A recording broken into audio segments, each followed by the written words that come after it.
అందరికీ నమస్కారం. ఎలా ఉన్నారు? Welcome back to our YouTube channel. ఈ వీడియోలో మనం టెట్‌కి సంబంధించి, డీఎస్సీకి సంబంధించి ఏ అప్డేట్స్ ఉన్నా సరే మన ఛానల్‌ని ఎప్పటికప్పుడు సబ్స్క్రైబ్ చేసుకోండి. అదే విధముగా మనకి ఎవరైతే టెట్ పరీక్షకు సంబంధించి, డీఎస్సీ పరీక్షకు సంబంధించి ప్రతిరోజు లైవ్ టెస్ట్స్ కావాలనుకుంటున్నారో వారు మన టెలిగ్రామ్ గ్రూప్‌లో జాయిన్ అవ్వండి. మన ఛానల్ సబ్స్క్రైబ్ చేయడం మర్చిపోవద్దు. టెట్‌కి సంబంధించి ఒకవేళ ఎవరైతే పరీక్షా కేంద్రం ఎంపికలో ఎవరికి ప్రాధాన్యత ఇస్తారు అనే చాలామంది డౌట్ అయితే ఉంది. ఎవరైతే ఈ యొక్క పరీక్షా కేంద్ర కేటాయింపు ఎలా జరుగుతుందంటే కనుక ఫస్ట్ కమ్ ఫస్ట్ సర్వ్ విధానంలో జరుగుతుంది. ఎవరైతే దివ్యాంగులకు, గర్భవతులకు వారు కోరుకున్న మొదటి ప్రాధాన్యత కేంద్రాన్ని కేటాయించడం జరుగుతుంది. అభ్యర్థి దరఖాస్తులో వచ్చిన 6 జిల్లాల్లో తన ప్రాధాన్యత క్రమ ప్రకారం పరీక్షా కేంద్రం జిల్లాలను ఎంపిక చేసుకోవాలి.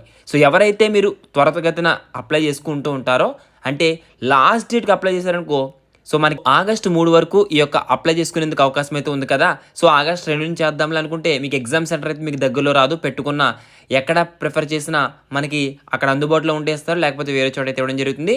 త్వరితగతిన మీరు ఈ యొక్క వారం రోజులు అప్లై చేసుకుంటే మీకు దగ్గరలో ఈ యొక్క పరీక్షా కేంద్రం జిల్లాను అయితే ఎంపిక చేసుకున్న వారికి మొదటి ప్రాధాన్యత ఇస్తారు. ఓకేనా? ఈ విధంగా అప్డేట్స్ అయితే ఉన్నాయి. ఏ అప్డేట్ అయినా మీకు కావాలనుకుంటే కనుక మన ఛానల్ని సబ్స్క్రైబ్ చేసుకోండి. మరొక యూస్ఫుల్ అండ్ ఇన్ఫర్మేటివ్ కలుసుకుందాం. Thanks for watching. Have a nice day. ఈ విధంగా అప్డేట్స్ అయితే ఉన్నాయి.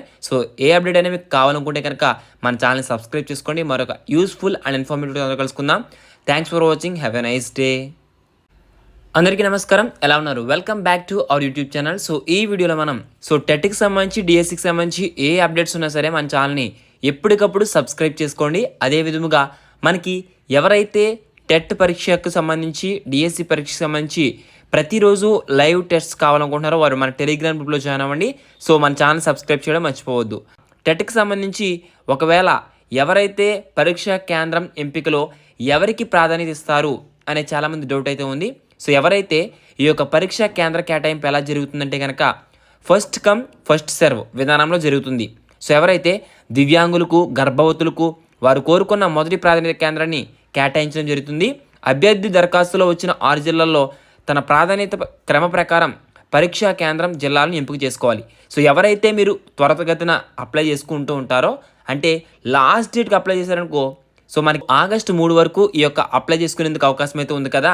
ఆగస్ట్ 2 నుంచి చేద్దాంలే అనుకుంటే మీకు ఎగ్జామ్ సెంటర్ అయితే మీకు దగ్గరలో రాదు. పెట్టుకున్న ఎక్కడ ప్రిఫర్ చేసినా మనకి అక్కడ అందుబాటులో ఉండేస్తారు, లేకపోతే వేరే చోట అయితే ఇవ్వడం జరుగుతుంది. త్వరితగతిన మీరు ఈ యొక్క వారం రోజులు అప్లై చేసుకుంటే మీకు దగ్గరలో ఈ యొక్క పరీక్షా కేంద్రం జిల్లాను అయితే ఎంపిక చేసుకున్న వారికి మొదటి ప్రాధాన్యత ఇస్తారు. ఓకేనా? ఈ విధంగా అప్డేట్స్ అయితే ఉన్నాయి. ఏ అప్డేట్ అయినా మీకు కావాలనుకుంటే కనుక మన ఛానల్ని సబ్స్క్రైబ్ చేసుకోండి. మరొక యూస్ఫుల్ అండ్ ఇన్ఫర్మేటివ్ కలుసుకుందాం. Thanks for watching. Have a nice day. ఈ విధంగా అప్డేట్స్ అయితే ఉన్నాయి. ఏ అప్డేట్ అయినా మీకు కావాలనుకుంటే కనుక మన ఛానల్ని సబ్స్క్రైబ్ చేసుకోండి. మరొక యూస్ఫుల్ అండ్ ఇన్ఫర్మేటివ్ కలుసుకుందాం. Thanks for watching. Have a nice day.